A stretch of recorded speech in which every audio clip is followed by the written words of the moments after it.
everyone, my name is Angie and welcome to Mountain Flower Ministry, where we keep our faith strong and our hearts open to the love of Yah, the love of God. I hope you are doing well today as you are listening to this video. Now today's topic is 3 false idols I didn't know I had in my life until I sat down and I fasted and I read the Bible and I sought God for answers. So let's jump right into it. The first idol that I didn't know I had was coffee. Yes, coffee can be a false idol in a Christian's life. Why was it a false idol in my life? Well, I was looking forward to drinking coffee over prayer time in the morning. I was looking forward to brewing myself like 2 cups of coffee before eating breakfast, before even saying my gratitude for the day, or even just putting on my armor of God. I would have to have my coffee first. Now, the second reason why coffee was an idol is because I was becoming a grumpy person if I didn't have a cup of coffee or 2, and I realized that I was becoming really addicted to it. And also I was just, so excited to get a cup of coffee or a latte or try a new coffee shop before I was even excited to go to church. Now, that is definitely a problem for a Christian, since we are not to put anything above God, especially in the morning. Just getting up every day and being able to get out of your bed and take care of your kids or take care of your home or go to work, that is a blessing. Because I was drinking coffee every day, I didn't realize until I tried stopping and tried drinking decaf. And if you know what regular coffee is like, decaf is just not going to do it. I realized that I was using coffee as a bandage when feeling discomfort, instead of seeking God for me to understand why I was feeling discomfort in the first place. Instead of seeking God first, I was going to coffee and saying, as long as I have my cup of coffee, I am good. Instead of saying, as long as I have my time with God, I am good. So that is why coffee was a false idol in my life. So the second false idol that I didn't know I had in my life was fandom worship. Now, what does this mean? Well, if you're obsessed over Harry Potter or Lord of the Rings or Star Wars, you are essentially worshiping that fandom. You're in it, you're collecting things, and you rather just watch one of those movies. For example, I was addicted to collecting Star Wars things. I was addicted to rewatching the movies over and over and over again for comfort, once again. And because I originally got hooked into Star Wars when I was young, I admired the Jedi for serving the greater good over themselves. I really just wanted to be like a Jedi. I wanted to have all these special powers, and I just really admired, Obi-Wan Kenobi instead of admiring God. I know that might sound silly to some of you, but I was obsessed. I collected everything that I could, and I spent way too much money on Star Wars merch. And I was like, yeah, I love Star Wars and I ain't gonna ever let it go, okay? Now, once I converted to Christianity from the occult and New Age beliefs, I realized that I didn't have an attachment to Star Wars anymore. And it baffled me because I was obsessed with Star Wars since like 10 years old, since I saw the original movies, and then I saw the prequels and stuff, and it just blew my mind how God just totally rocked my world upside down. And another reason why these kind of fandoms can be a false idol is because you don't know who is running the company behind them. So for example, Star Wars is now owned by Disney, and I do not support Disney's morals. I do not support Disney's marketing tactics towards children and families. And so I don't want to support anything that does not honor God. And me being obsessed with Star Wars and collecting everything above even just reading the Bible and stuff like that, I realized that that was a false idol in my life that I needed to get rid of. I've been called to donate all my Star Wars stuff, and so I'm giving some away, giving some to some friends who I know might take care of it better than the people who I'm going to donate it to, because I honestly really was attached to these kind of things, and now I'm so happy that I can just get rid of that part of my life. And even though I wish that I could be a part of the fandom still, I rather serve God than be part of any fandom. Now, the third false idol I had in my life was being beautiful, makeup, youthfulness. I wanted to have like this perfect look about me. And so I I started realizing that I didn't like my natural self. I didn't love myself anymore without makeup. I didn't like the fact that I was getting gray hairs. I didn't like the fact that I was aging, and aging is a natural process of being alive. And so I was letting society's standards be my standard instead of having God's standard be my standard. Because God makes us in his image, and everything he makes is good and perfect. So if we don't love ourselves, then that's a problem to God. He wants us to be able to love ourselves and not idolize ourselves.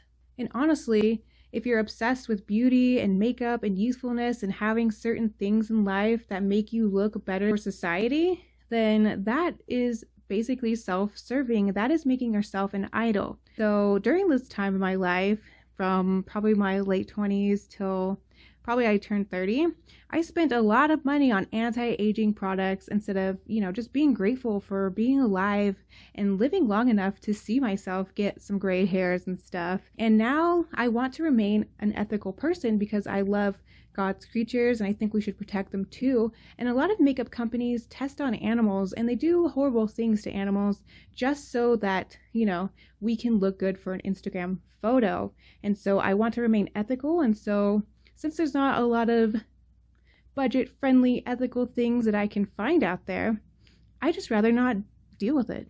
Now, there's nothing wrong with wanting to look healthy and, stay somewhat youthful, but once we make it an obsession that we just freak out every time we notice ourselves age, we know that that is becoming a false idol in our life, and that is needing societal approval and putting people's opinions of you above God's opinions of you, like I mentioned. That's how beauty and makeup and youthfulness became my crutch almost. I couldn't leave the home without it. I couldn't go anywhere without putting on foundation. And so sometimes when you see me in my videos, I don't have that much makeup on. And that's because God has called me to be a role model to young women who maybe are struggling with this and maybe are starting to idolize beauty and aesthetics over God.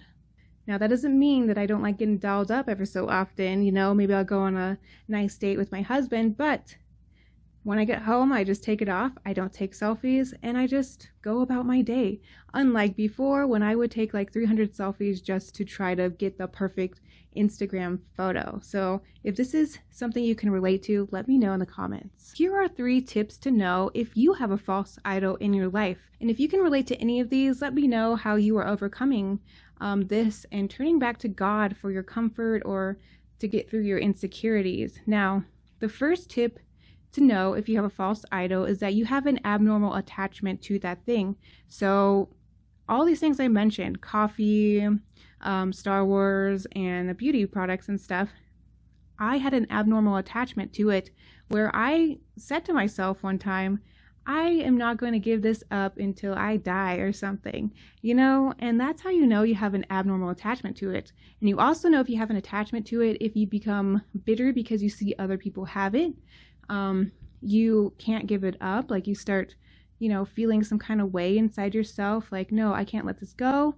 Then you know that that thing is becoming a false idol in your life. Tip number 2 to know if you have a false idol is that it causes you to sin in some ways. So, for example, when I was spending all my money on frivolous things, like collecting Star Wars things and Harry Potter stuff, I was sinning against God because I wasn't spending that money giving it back to the homeless. I wasn't spending that money, sowing into a ministry that I liked and stuff, and that was doing God's work, And then also, for example, in Star Wars again, I was obsessed with one of the actors. God should be your number one source of comfort. God should be the thing that you love most, the person, the being he is, He's not a thing, but you know what I'm saying, right? And so if something causes you to be lustful, if something causes you to want what somebody else has, so for example, you look at somebody else who you think is completely a 10 out of 10, and you want to be that person, that's sinning, and that is causing you to idolize people over God, and it's causing you to not love yourself, who God made you to be. Now, the third tip to know if you have a false idol in your life is that it serves yourself above others and above God. Me spending money on all these things, me spending, $6 cup of coffee over sewing into a ministry or over donating to the homeless or, youth groups and stuff that actually do beneficial things. Instead of spending that $6 on myself, I could have spent that $6, buying a homeless person a sandwich or giving them some gloves, By idolizing ourselves, we are basically saying that God is not important. God made us. God is the one who created the entire world. Why wouldn't we want to serve Him and honor Him through all of our actions, and instead put that energy that we could have spent, helping people, maybe even making YouTube videos yourself, or even just putting that money back into your children? Like, we should really think about these things, because I want every single one of you who is listening to this to get one step closer to heaven. And so I don't want you to have false idols in your life that get in the way of you having a better relationship with God and just increasing your faith. Faith is very important, especially during these times. And so if these false idols are getting in the way of your faith, then you are not going to grow spiritually. And you're also going to leave some doors open for demons and dark attachments to come into your home and into your body. And I don't want that for you either. So next time you want to spend money on things, remember that we don't store our treasures here on earth. Do you want moths in your Gucci bags? Do you want moths in your $200 jeans and stuff? No.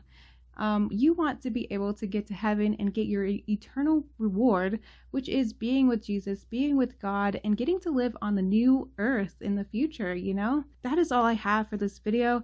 Let me know if this was helpful. Give this video a thumbs up if you liked it. Just be patient with yourself, guys. I know it takes time to understand the will of God for your life, and I know it takes time to get rid of false idols, And so I'm not trying to come and attack you. I'm just here to try to help you, and I hope you know that. And so, yeah, I will see you in the next video.